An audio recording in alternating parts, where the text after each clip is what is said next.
Friends, welcome. My name is Stephen Fetter. I manage the United program for the General Counsel Office, and it is an honor and a delight to be with you again tonight.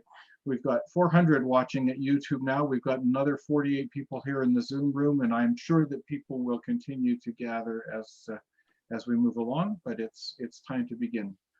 So this is the next in an exciting series of webinars that we've been doing, where every week we get to correct the information that we told you last week, and we're getting the most up-to-date version. I need to tell you, I got the most recent version of the PowerPoint about half an hour ago. That's just the world we're living in these days. So Eric, I can't imagine how you sleep at night, because you certainly seem to be working 25-hour days. But we're delighted you're here, and welcome again, and give us the next installment.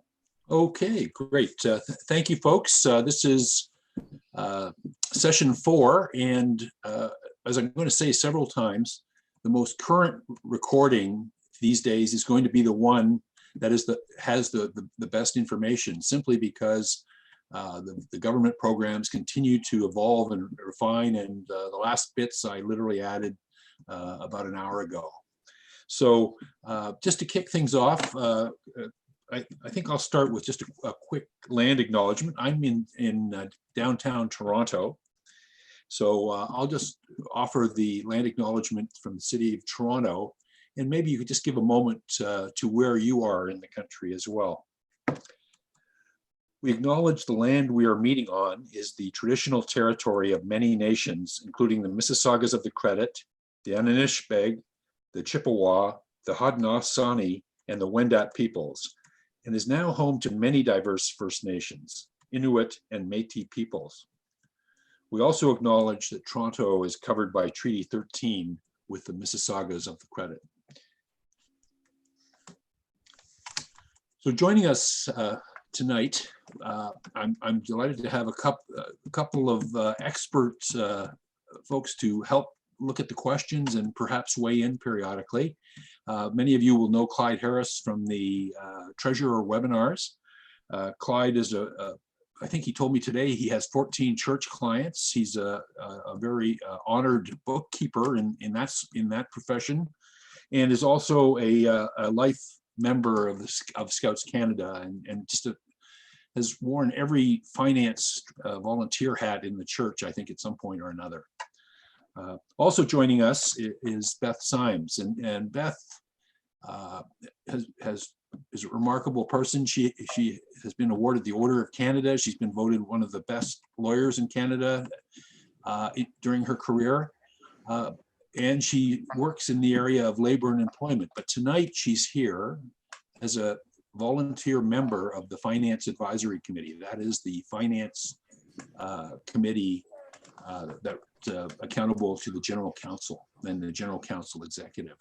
So I really thank Clyde and Beth for joining us tonight, and you'll probably hear their voices, although not nearly as much as mine.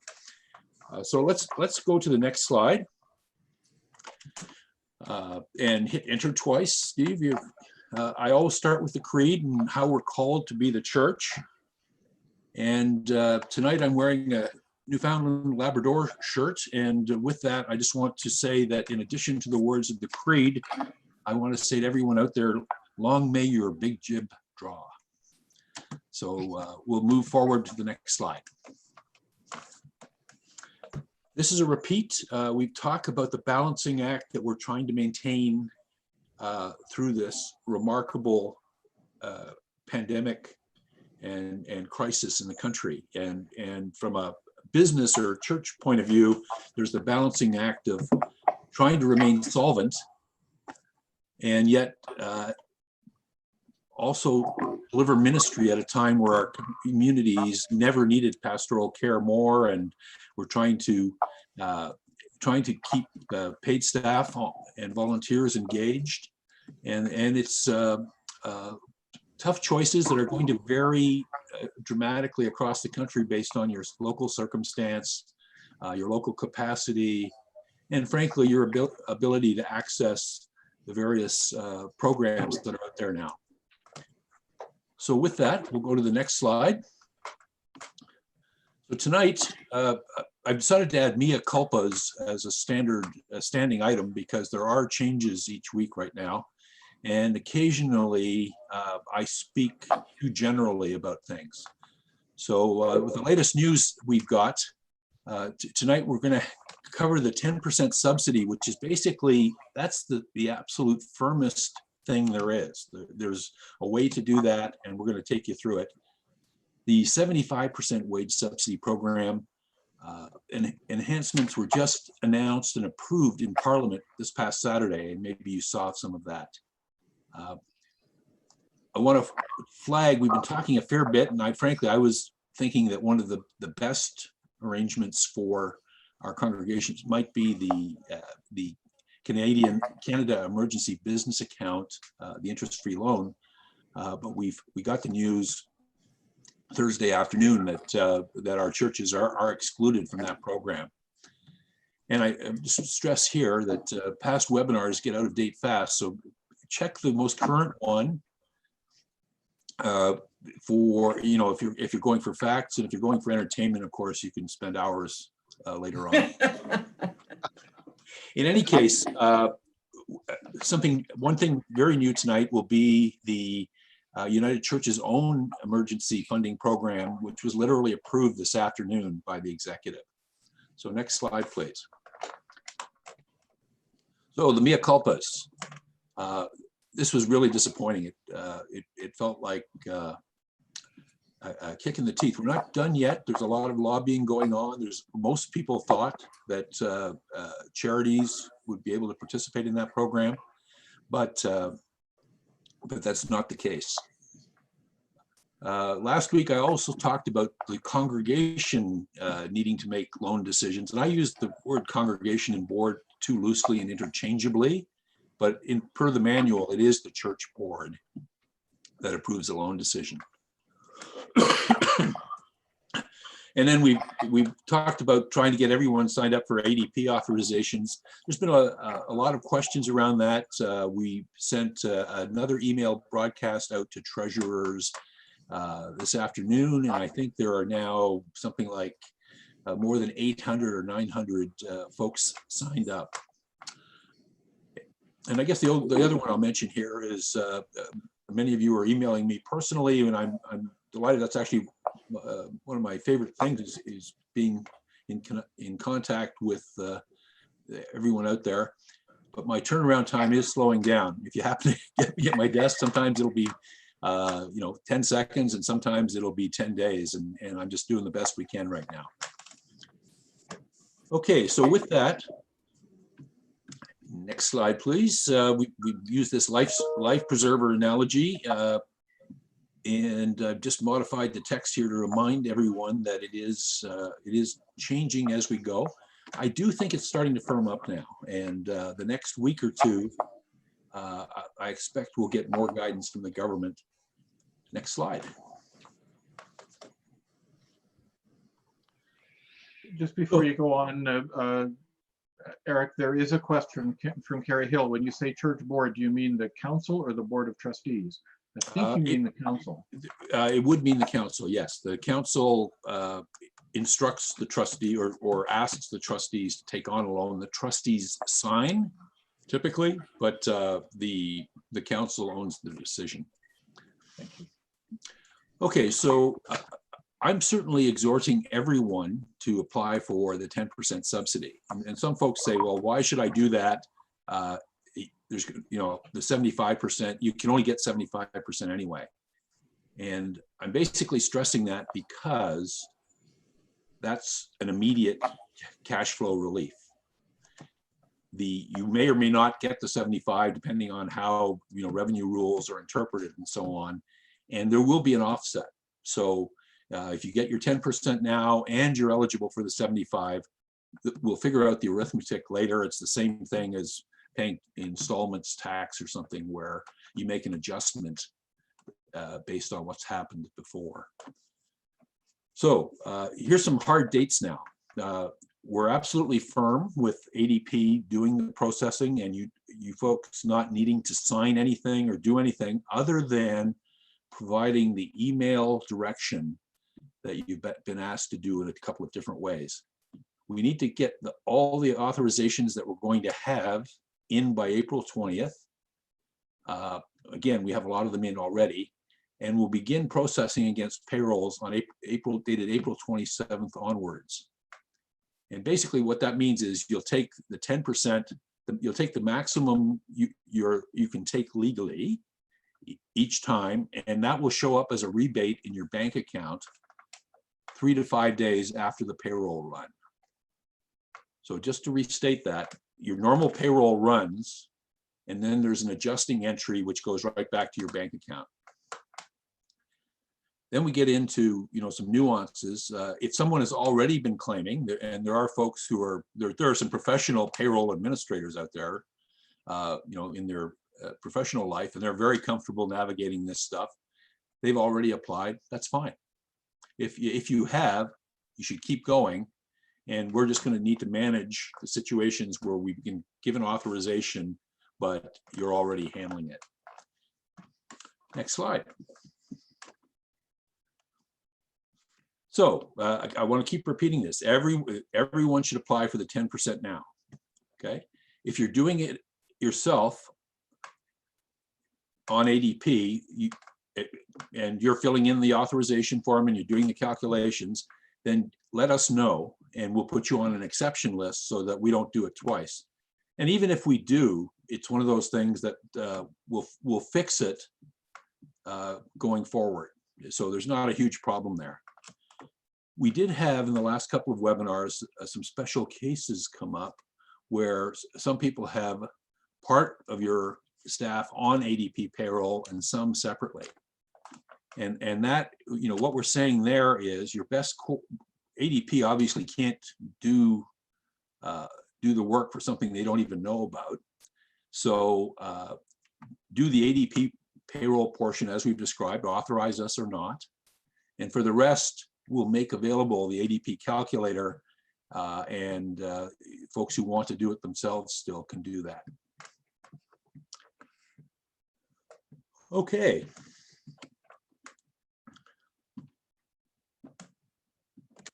Next slide, please. Right. So the one that can make the difference for many of our congregations in terms of layoff decisions and all those things is the 75% reimbursement. And I'll start here with just some basic math. The 75% covers entire salaries up to a certain level, but does not cover the highest salaries that we might have out there. So the numbers are stated here. They're on the CRA website.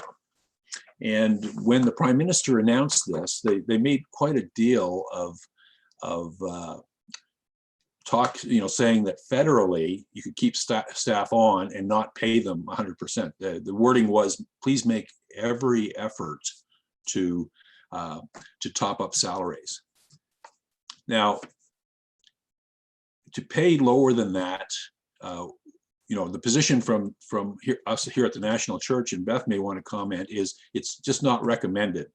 The federal statements do not override provincial employment standards acts. There's technical issues like constructive dismissal, and you can even argue whether it's the right thing to do if you're asking people to work full time. Beth, did you want to comment on that at all?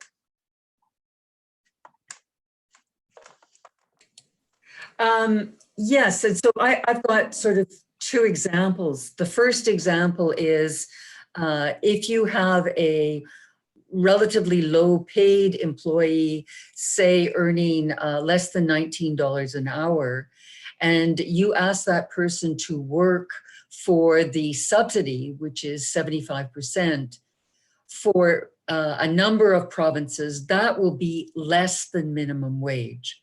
And you simply can't contract out of employment standards acts in the provinces, and this federal legislation does not override those obligations.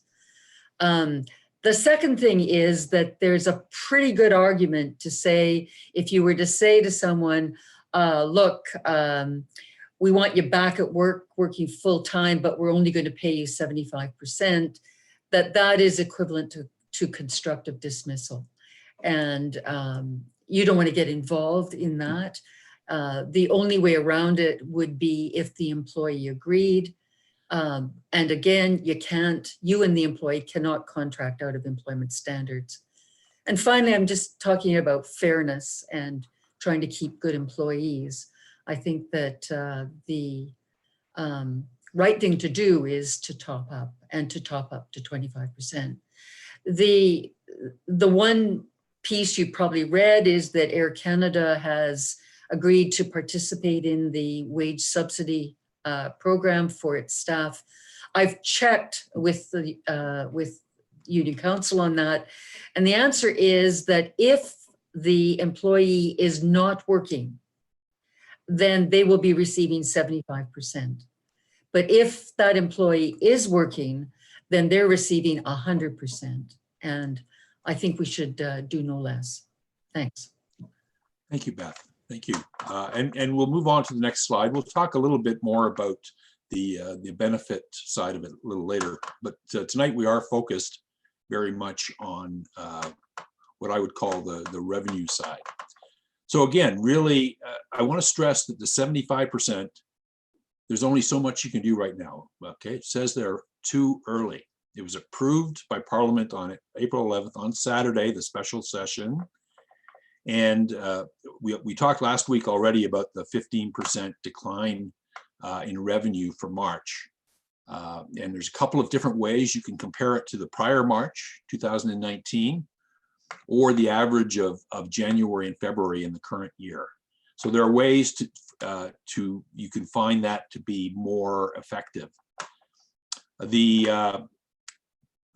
There's also some rules that will help a few people, like you can elect to include or exclude government income.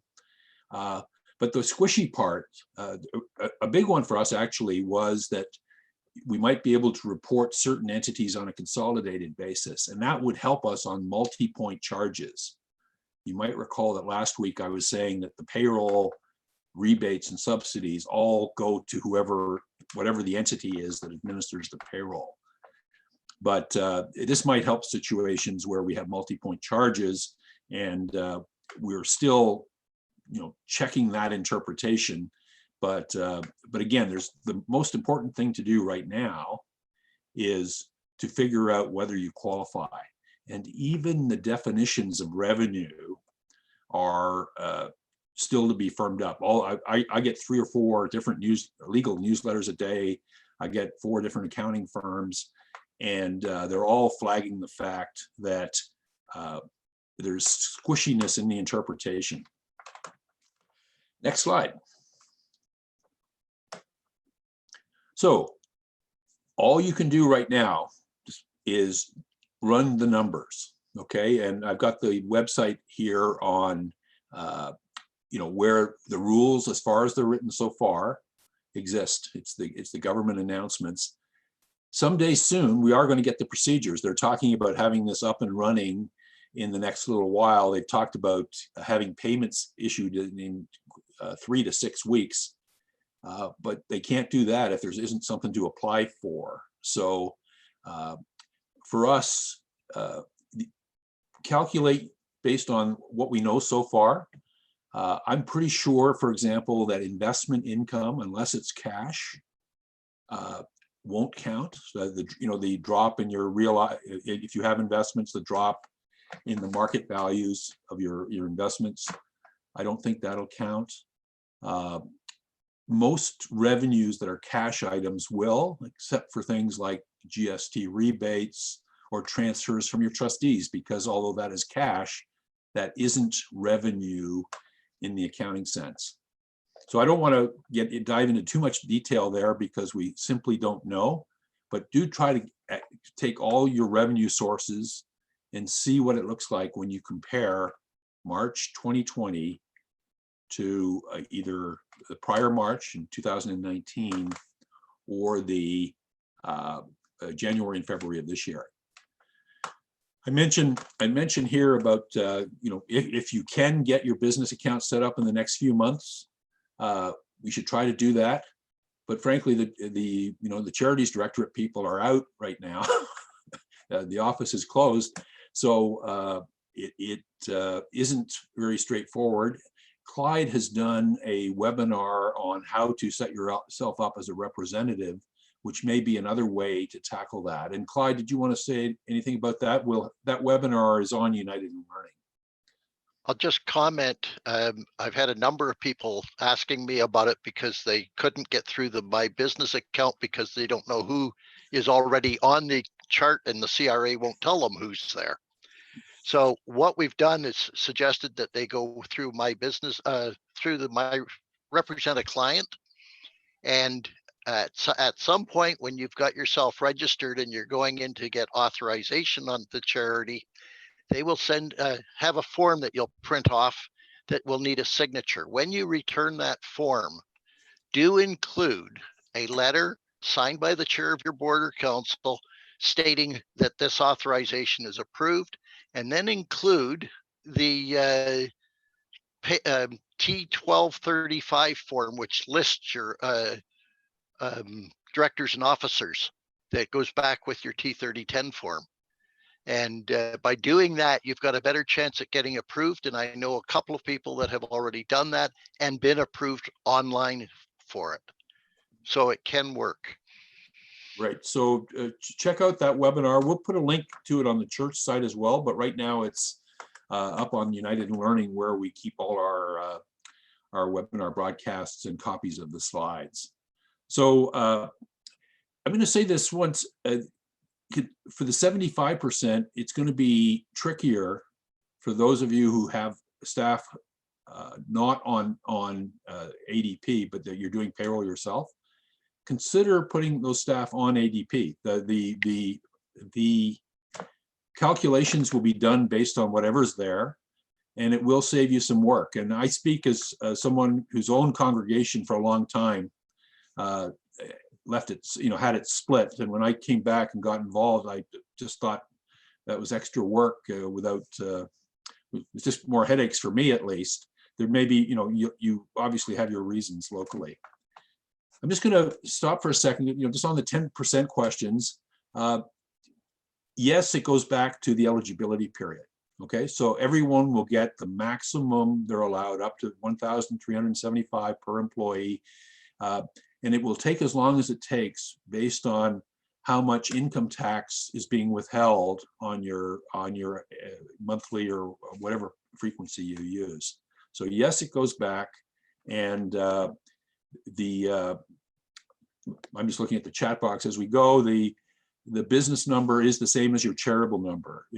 Typically, the one that will actually apply in a lot of these cases is your payroll number, which for single point charges is the same as your charitable number. It's RP for payroll, RR for charity, RT for your HST or GST. So next slide, and we'll come up for maybe general questions in just a minute. So again, there's the site if you want to check the wording that's there so far. The areas that need tightening up are definitions of eligible revenue and how it's going to work for umbrella organizations, which is the language we're counting on to help multi-point charges. And I want to come back because there was, to me, a surprising number of questions about having some employees on ADP and others not. For the 75%, the CRA is going to be looking at what the payroll records it has. And if they haven't been consolidated at CRA, if there's basically two batches going in, that could cause some complexity. So it's a risk. I'm not saying it won't happen, but the chances of it being delayed are definitely there, particularly when they're trying to pump out quick response things at every opportunity. Eric, if I could just jump in, there was a question way back at the beginning before we started even, wanting to know what ADP help there might be towards the 75% application. Yeah, well, again, we want to be positioned to have that done with all due respect to the folks on the line, professionally, or by, a company that's paid to know this stuff. We honestly don't know what the process is going to look like. It can't be run off of payroll the same way the 10% is, because there's simply, the 75% is a big number. My best guess is that we would apply to the CRA either through your business account or through a portal, some other ways, and that you'll be providing, you have to certify, for example, what your revenues are. ADP has no idea what those are. So there may be an ADP role, or there may not. We simply don't know yet. Okay, we'll head to the next slide. So just want to comment on this. This was a real, I actually felt like I'd just been punched in the gut, because this is the one that I thought could provide the most breathing room. The idea of having a portion forgivable, so it was going to be a grant. It was going to be a couple of years worth of interest-free, but buried in the last page of a 14 or 15-page document was a bullet that said, you're not eligible, or you have to certify that you are not a union, charitable, religious, or fraternal organization.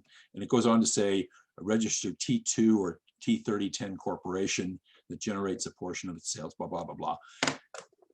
We fail on two tests there. We are T3010 entities, but we aren't corporations. We are religious.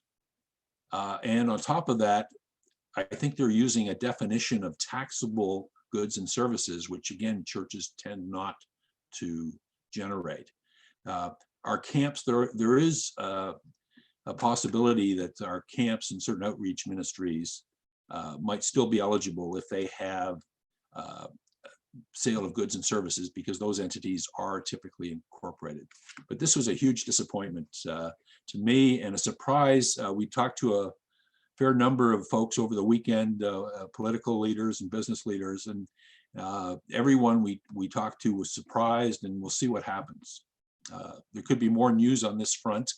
In fact, we do think there will be more relief coming for charities, but that and 50 cents is a coffee as well.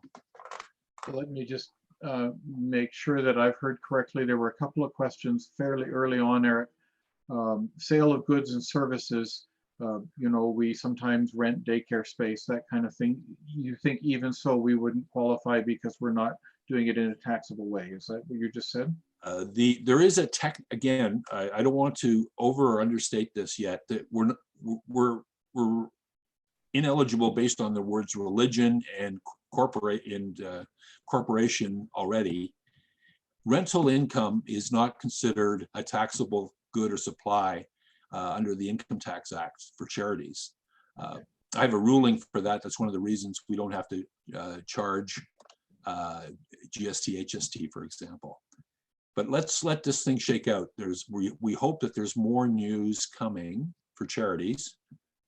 I think there's a good chance of that. Whether it's as generous as this particular incentive, time will tell. Thank you, Eric. I'm seeing some questions about what numbers to use and so on. Let me just say again about this notion of pastoral charges and multi-point. Normally, your payroll number and your charitable number and your business number, it's the same 9 digits, but with a different couple of letters in it. However, if in a multi-point situation, it's normal to have a payroll number at the pastoral charge level. Sometimes churches use one of their own within the points, but it'll be most beneficial if we can always consolidate the books for multi-points. And so you're going to need to wait a little longer to hear what to do.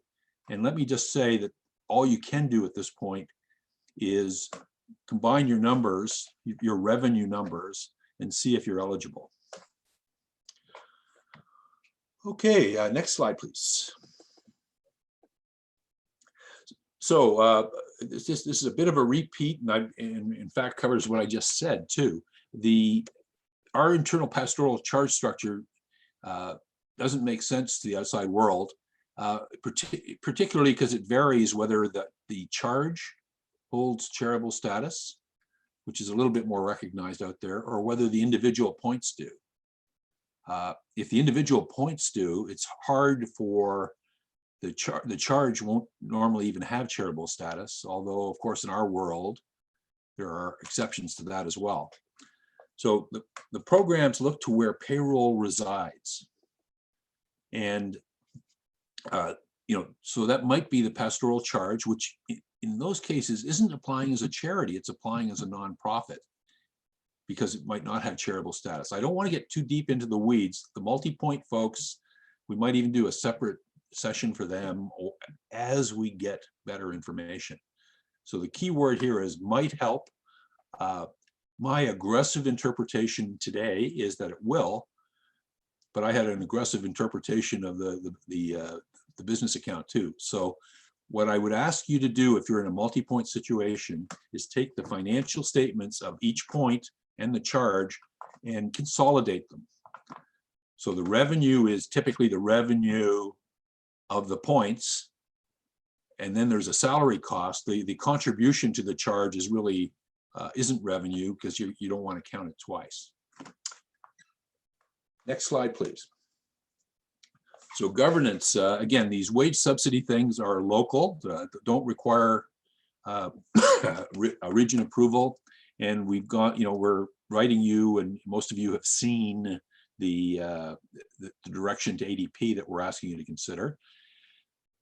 Any loan applications do require, again, the congregation board. I said congregation last week, and it is the board per the manual. We expect that there will be expedited region approvals, and we expect that there will be online applications. So that's, and right now, I'm not talking about a federal loan program. When I say those things, I'm actually talking about the one that the church program that we are just about to announce. Next slide, please. So we've already updated the website for a bunch of these things. The latest developments today are on the web already in terms of what enhancements are there and where to go look. We expect that there will be more next week, and in particular, we'll be putting up the application form and the details for the National Church Emergency Funding Program, where we're going out to frankly, borrow as much money as we can to make it available to congregations. Next slide, please. So the emergency response benefit, this is the 2,000 every 4 weeks for 16 weeks that we've heard about, is available to laid off staff. The last 2 weeks, it's been expanded quite markedly to cover all kinds of situations, contract situations, or people who had relatively small part-time jobs. The announcement today, of course, your income then still had to go to zero. The announcement today was to allow up to $1,000 a month of income and still get this benefit. So this is for people where if you were unfortunately having to lay someone off, and before I would have said for them to qualify, their income needed to go to zero. If they have some other arrangements, they could still qualify for the CERB, as it's called. And again, it's $2,000 for workers who've been out of work for 14 consecutive days. My own son actually just got a layoff notice yesterday, and so he's trying to test drive the system himself. Any questions or comments about that, or I don't know, Beth, if you had anything to say in terms of eligibility? We'll put the next slide up because we got some numbers on there as well. I haven't seen any questions about that yet, but we'll let you know when they do come in. Okay, well, I'll just keep going. Want to stress though that if you're in this, let me ask a question. There was lots of talk in the in the ADP webinar yesterday about the need for a record of employment. So if congregations decide for whatever reason that they need to lay off staff, then it's up to the treasurers or the payroll person to issue a record of employment so that people are eligible for this benefit. Is that correct? Absolutely. Again, and we tried to stress that a lot of us, as church treasurers, might not ever have had to issue a record of employment. We have lots of, long-term folks, and so there's an ADP webinar that we presented yesterday, where the slides will be available online. Again, I think they're probably up already, Steve, at United in Learning, or will be. Slides are there, yes. Okay, and I suspect for some of these we'll also post them on the national site so that folks can find them in either place. I don't normally go for redundancy, but it's the same thing with the calculator. For the 10% benefit, we'll put these tools up so that we can make sure folks. If we have employees, a Sunday school teacher or a cleaner who's wanting to apply for this benefit, then it's up to us to issue a record of employment as quickly as possible so that they're eligible for that.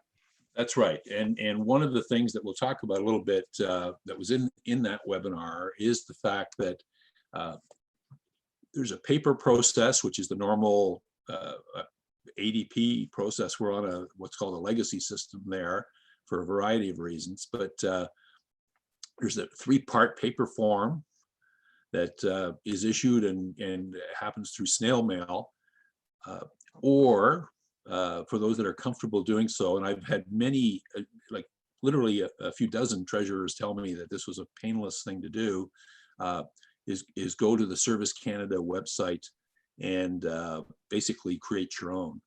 And Clyde will know more about that than I do, but those are the options. And basically, if you're initiating a layoff, there are specific codes that you will put in, and obviously there's all kinds of special COVID-19 related situations to take into account.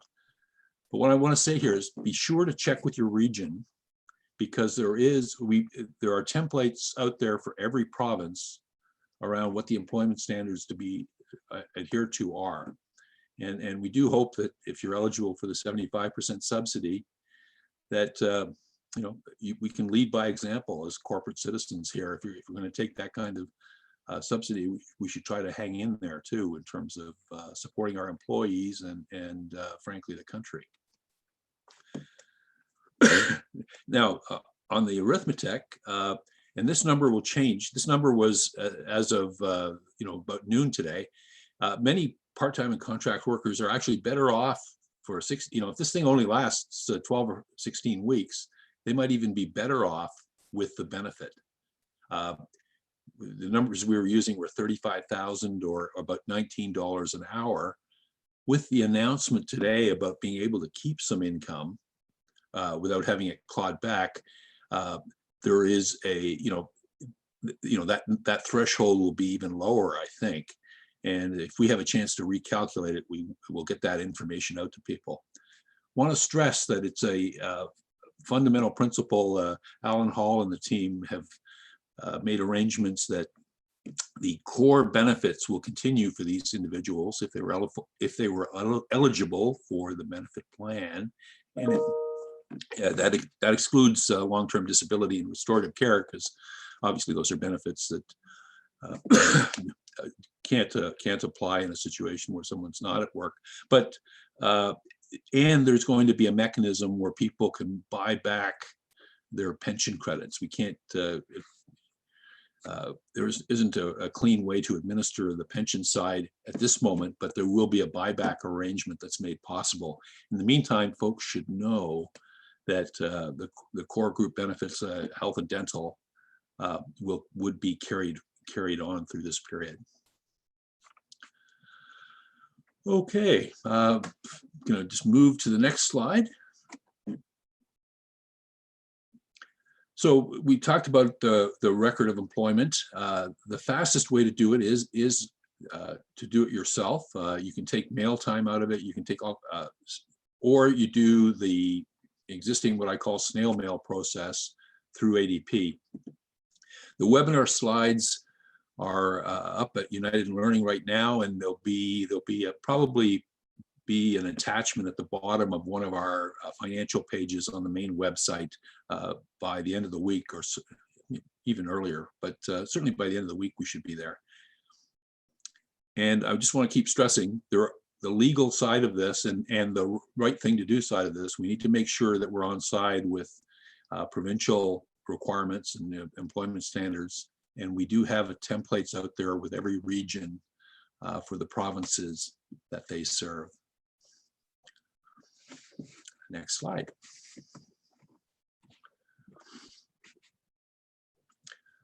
So in terms of what you could do now, certainly, you know, you've seen repeated requests, so I'm beating this to death, but the more particularly if you're uncomfortable with payroll, the more of you that can be authorizing ADP to help you get through this.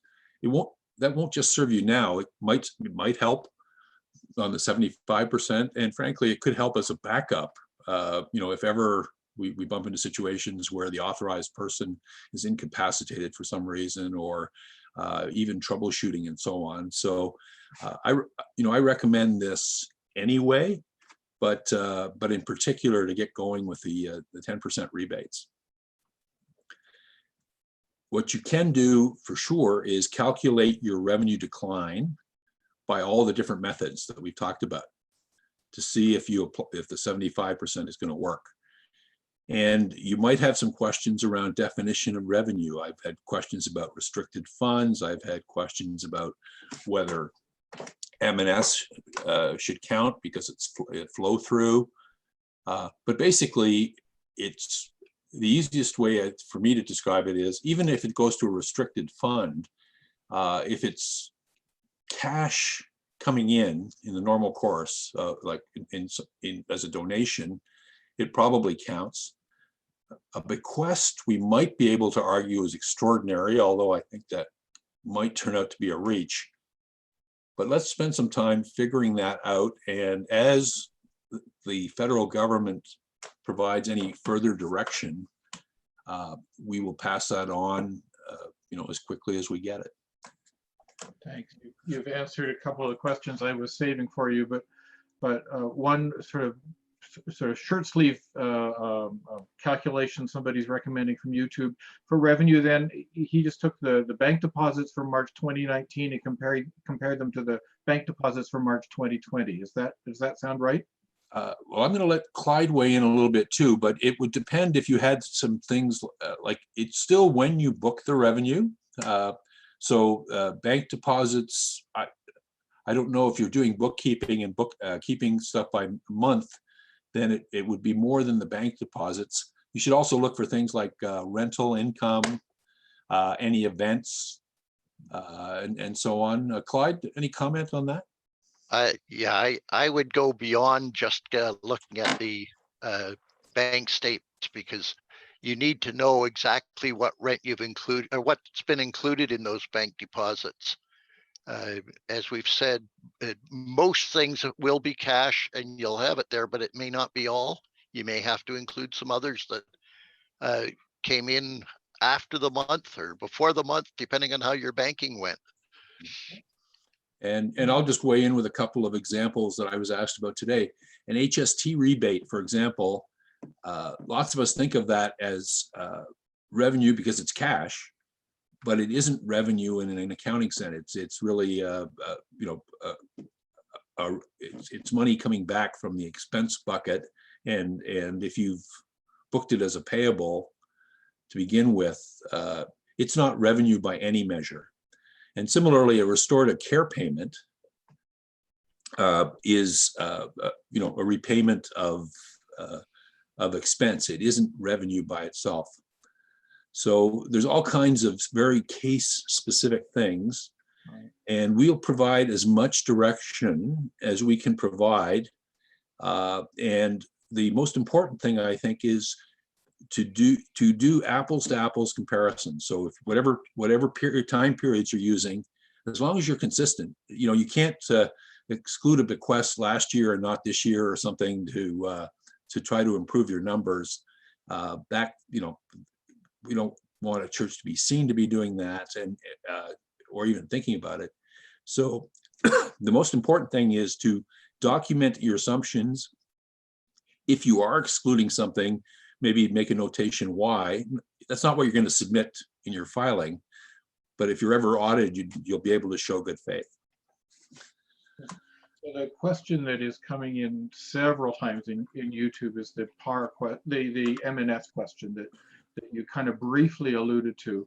The treasurers are saying M&S feels like it's a pass-through income and should be considered income to you, but not to us. Well, again, it is normal revenue received and receipted by the local church. And that would be true for outreach too. If you have an outreach program where you're collecting money for the local food bank, or you have your support a United Church camp or something, that is normal church activity. And so is the M&S fund. And more to the point, hopefully it isn't going to be one of those things that changes that dramatically year over year anyway. So it isn't something that should hurt your ratio. Thank you. But again, it's good to ask all these questions. I see I'm going to answer a question. Last question I'm getting about the 75% program before you move on. Sure. Just to confirm, the 75% program offers 75% subsidy of payroll. So those would be the people getting T4s. And it would not include the people who get T4As because they're not on payroll. Is that a quick and dirty way to make the distinction? That's correct. The T4A people, and again, we do have all kinds of interpretations, and we have churches, frankly, getting fined every year because of being a little aggressive on their definition of employee and trying to avoid source deductions. But this is one where if it's on payroll, and a T4, that's the definition of being an employee. The T4A people may qualify for the government CERB benefit, and in fact do if they lose that income, but they aren't part of the subsidy. So I also mentioned on here setting up online capability either with Service Canada. That's for the return on employment. I understand that to be, I've had several people, I've had no one complain about that. So that means that it must be pretty straightforward, because certainly the charity's business account setup is a little more challenging. And if even at your own bank, if you're set up to deal with them electronically or receive, and certainly arrange with the government to get the money, any money that they're sending you, to have it sent directly to your bank, that's going to be way faster. If you apply today for an HST rebate, you remember that normal business, the old days. If you do that online, you get that money within 2 or 3 weeks usually. It used to be 3 or 4 months back when I was doing it on paper. So 5 to 6 days. 5 to 6 days on the online. HST online and with direct deposit. Yeah, there you go. Okay, next slide, and we're going to really devote a good chunk of time to questions. And in fact, before I do this next section, why don't we see what questions if folks want to pass on, because I'm going to talk a little bit about something that was just approved today. But I am seeing questions. I'm seeing a question from Ron, who's one of my correspondents, expecting a large bequest soon, but may hold off cashing the check. Again, there's a lot of good faith in all of this. I think the right thing to do as a church is to do business as usual. We're going to be a little slower cashing checks anyway, because I don't, if your church is closed and people are dropping stuff off in a mailbox or something, there's going to be a delay anyway. But I would caution folks against doing anything artificial in that regard.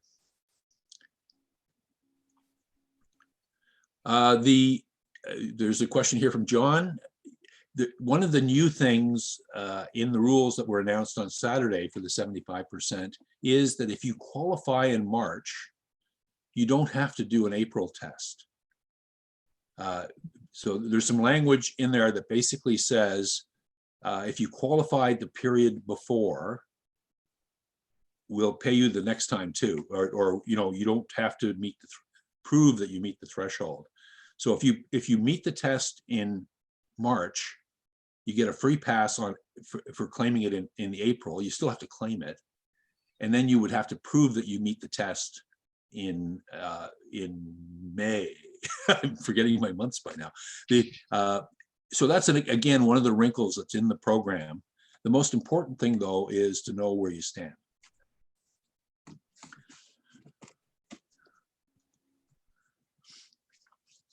I'm seeing a question again for a laid-off employee to keep paying their insurance, pension, LTD. Again, their core benefits are going to be paid for by the United Church of Canada, by the benefit plan from the reserve. That's a decision that's been made to try to support, you know, recognize the difficult decisions that are being made. For pension, as I say, there's going to be a buyback arrangement where when the person returns, there would be an opportunity to make up any contributions that were missed.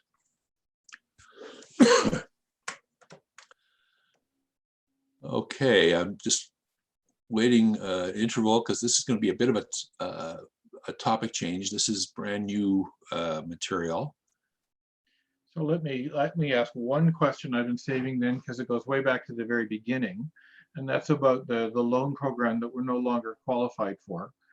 A couple of people have said, "Oh my heavens, I already applied for it. What if they give it to me?" Well, two things. If they did, I think the right thing to do is to point that out. But the reason we found out about it is Clyde and I were applying the minute the doors opened, and you know, I think we got a sample contract back. That's right. And frankly, the only reason, you know, I didn't do a broadcast email or something. We talked about it with the management team. You can tell us this was bad decision or not, but it's something we did. We just didn't want to ruin anybody's Easter after mine had been ruined. So we literally thought that nothing was going to happen between Good Friday and Tuesday morning, and so that's when we've started communicating that, and we're updated now on the website. And the last question here about revenue. What about mission support grants? Are they considered revenue to the individual charge? Yeah, that is something we're still digesting. The stuff that was just announced on Saturday talks about non-arm's length monies and how they're to be treated, and a mission support grant is probably that, because it's from one part of the church to another. So we're not entirely sure, and John or anyone who's in the position of receiving mission support grants could send an email to me, and I'll get someone to get you the right answer. Remember though that if the mission support is paying payroll, as is the case, for example, for the Indigenous church, it's where the payroll resides that we think we're going to need to be making the claim. Quite a number of our churches, Indigenous churches, for example, wouldn't even have charitable status. So there's some complexity for those that might be receiving a mission support grant, and I'll try to get you a definitive ruling as we get more information. Great, thank you.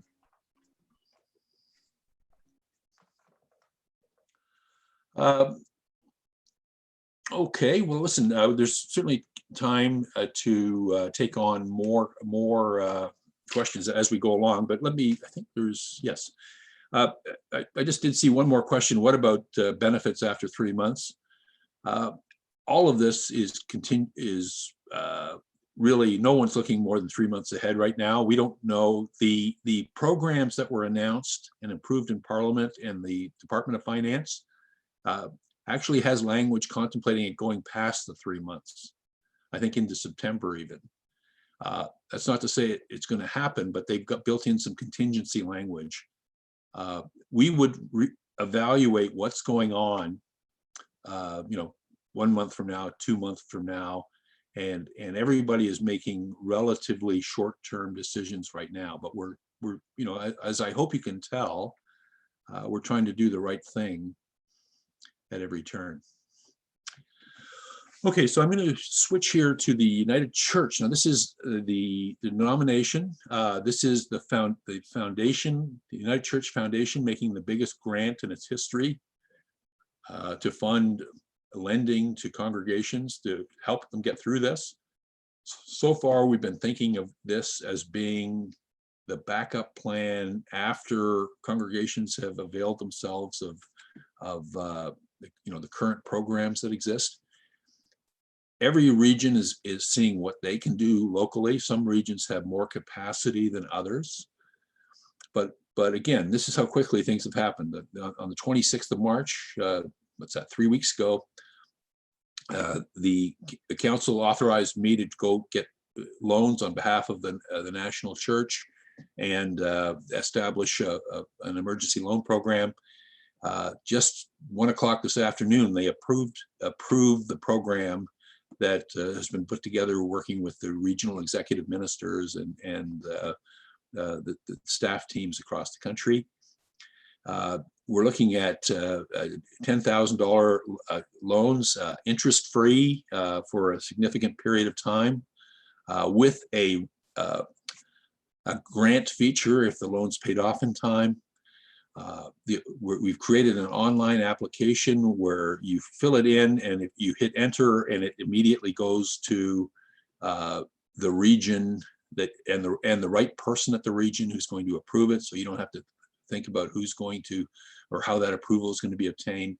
So there's a whole bunch of steps we're doing to expedite the process. Next slide, please. So it's intended to supplement existing programs and frankly kick in if needed as the federal programs expire. But there will be situations where for whatever reason people may need to take this route right away, and we'll look at those. We expect to have the online application and all the details and the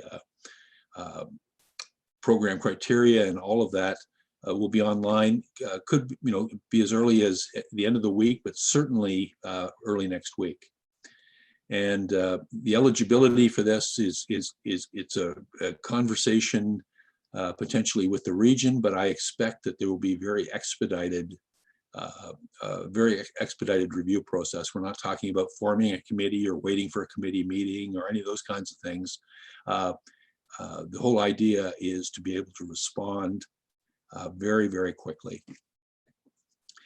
And I just want to reiterate a shout out to the United Church Foundation and frankly the National Church. As I say, we're exploring all kinds of lending arrangements because we hopefully have still the capacity to guarantee loan programs, and we're looking at a variety of options to provide as much liquidity to the system as we can.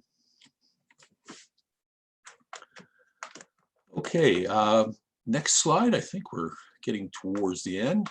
So next week, well, a week hasn't passed where there haven't been relevant government announcements, so I'm going to guess that we'll hear more.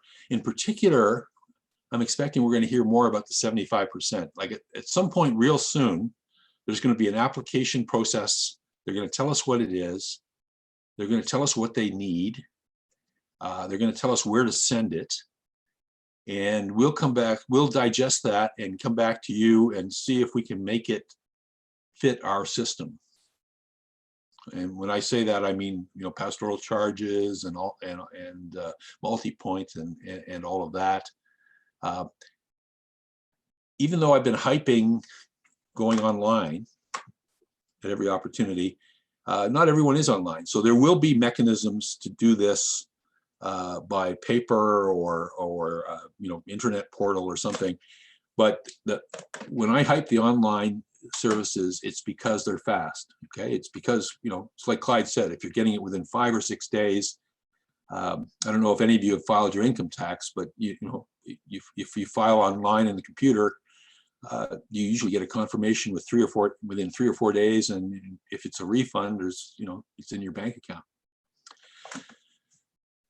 The webinars, want to flag Clyde's webinar on setting yourself up as a representative as a possible workaround. That is at United in Learning, but again, I think we'll duplicate and link them to the National Church website. Same goes for the ADP webinar from yesterday. We had, I think, very close to 300 people on that, probably some of you that are here tonight.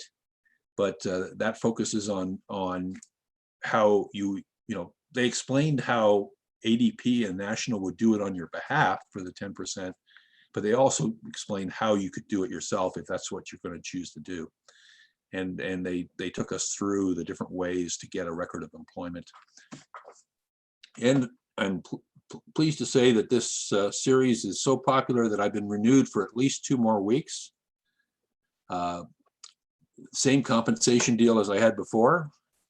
And so 7 o'clock Eastern, a week from now, I expect we might have more federal news, and we'll definitely walk people through what is a very simple United Church emergency program.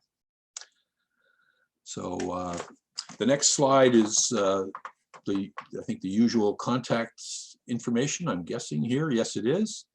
And I want to stress that if you're really in a bind or at the stage of considering a layoff or can't make payroll, please reach out to your region. And certainly you're welcome to reach out to me as well. But your region will have the most current possibilities for you. And the whole idea is to if we have to do any of these difficult decisions, do them in the best possible way. So I close again with a reminder that we're all in this boat together, and just see if there are any additional questions. I'm seeing some comments from people about everything from e-transfers to signature requirements and so on. One of the things Steve does with each of these webinars is he sends us a copy of the chat room dialogue to see if there's any points that we missed, or if there was something we should obviously emphasize for next time. But is anyone out there seeing questions that we should deal with tonight? Yeah, I was actually going to ask Clyde if he could respond to these questions about how to get your bank to accept e-transfers. You've been reading these questions, Clyde, and I know you've done it for various congregations. Do you want to, do you have any advice here for folks? E-transfers depends on the bank that you're working with. They tell us that they can't issue convenience cards for dual signature accounts, which I have yet to find a bank that can't do it. It's the local branch that has the concern. And so I would suggest you just keep pushing to get the convenience card, because apparently that's what's needed to trigger the e-transfer process. And you do it online, set it up with e-transfers, and then you have to use an email address. And the best thing I would suggest is that you have an email address with your church domain name in it, so that it's not going to somebody's personal email. In my own church, I had to put it to my own personal email, and I ended up with some money in my own personal business account, which I couldn't figure out how it got there, and it belonged to the church. So that it had to go through some different hoops, and it loses the proper trace for receipting the funds from wherever they came. But it can be done. Every bank has the facility for doing that. Is the major banks, and 90% of the credit unions have the facility for doing e-transfers. So you may need to speak to somebody higher up in the bank. It may be that the person behind the counter doesn't know how to do it. Yep.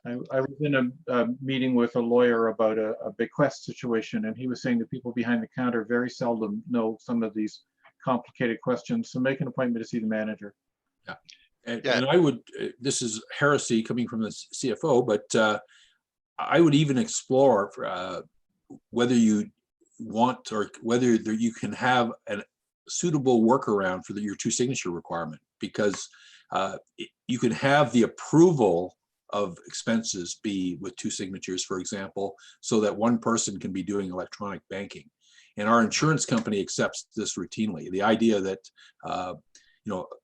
electronic banking is the way of the future, and there are other ways to build in safeguards because frankly, signatures on checks are almost gone too. Well, and it may help the folks who are trying to argue with their banks to know that other congregations have had no trouble with this. So Exactly. that may be another piece of ammunition to take with you into that conversation. So I got another question about the United Church emergency response. I think I know the answer to it. Somebody on YouTube is asking, is there a limit to the number of $10,000 loans that we can get from the United Church? At this stage, it's been contemplated as one per, which may not make sense in certain larger church contexts.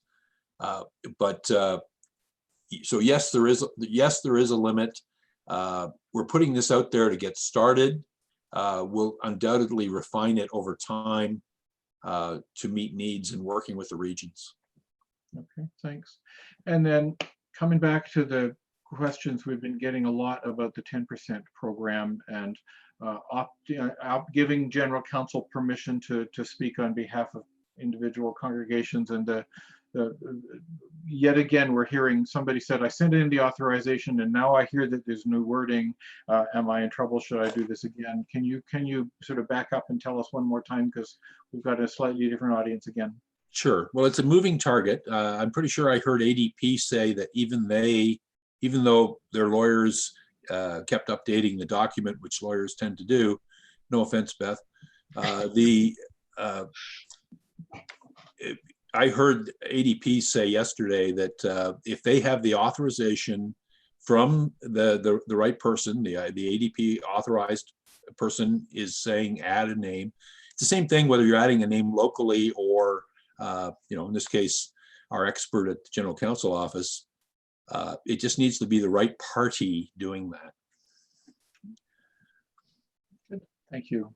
I'm not seeing other questions come in, folks. So this is your last kick at the can. We'll stay on the line here for another minute or so, just in case there's a YouTube question that arises while I'm still talking. But otherwise, I think we're drawing to a close. So just before you close, Stephen, I get to talk to a lot of churches across the country, either by phone or even by email. And one of the things I wanted to pass on right here in front with everybody that's online is our thanks to Stephen for his technical skills. They are really appreciative right across the country, Stephen, and I appreciate them. And I know others are doing the same. So just so that you know, it's coming from everybody. No, I would echo that. And in fact, it's been a standard little joke with me and Steve for several years now, where I've expressed considerable interest in cloning him. Yeah, and along with it, I want to, from the YouTube side, we want to express the same thanks to Aaron. gosh, yeah, we couldn't be People doing this appreciate the fact that you keep those questions coming into us so we can talk about them. with almost 600 people on YouTube tonight. We could not be doing this without that kind of support. So thank you, Aaron. Yeah. So a couple of questions coming in here. Let me throw them back at you, Eric, before we're ready to go. Yeah. With that 10% subsidy, is that 10% of that includes pensions and benefits? Is that 10% of the net? What's the 10%? It's 10% of payroll, which I always think of as box 14 added all together. And I'm seeing Florence and Kamloops say you don't need to bother with the calculator. ADP and our general counsel expert, because at the end of the day, we'll be signing off on those calculations. But yes, you don't need to do anything if you haven't started. You don't even need to look at that calculator. And 3 months from now, you can maybe go check to see how many grant entries you got and whether they add up for you, which they frankly will. And Margaret's saying, our church already has enough money to pay all the bills and payroll, so should we register for the 10% anyway? I'm going to say that that's a nice problem to have, and you can decide that locally. I'm one of those people that it doesn't, avail themselves of a government program just because it's there. So I do think the 10% though is offering you some capacity. You must have lost some rental income, but it's still a local decision, and it's a nice problem to have. It sure is. It's a rare problem to have too. I think it's time to draw this to a close. So thank you. Thank you to Eric and Beth and Clyde for making yourselves available this way. I can't tell you what a difference it makes to folks in the congregations to know that there are people with your expertise who have our back and who can do this kind of research on our behalf and give us some guidance.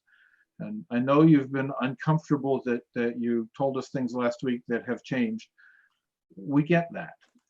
The fact that you're willing to do this and take your time and your expertise and put it in our hands is awesome and makes a huge difference. And thank you. Thank you also to those of you who are joining us online week by week by week.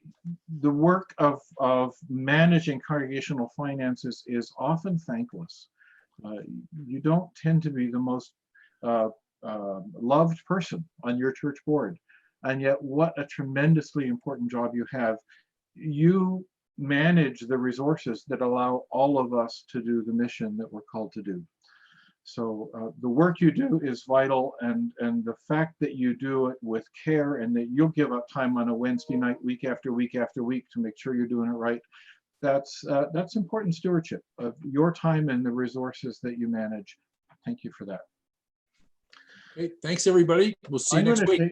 I'm going to take our facilitators into a private room where they can debrief with each other, and we'll say goodbye to the rest of you and look forward to seeing you next time. Bye for now.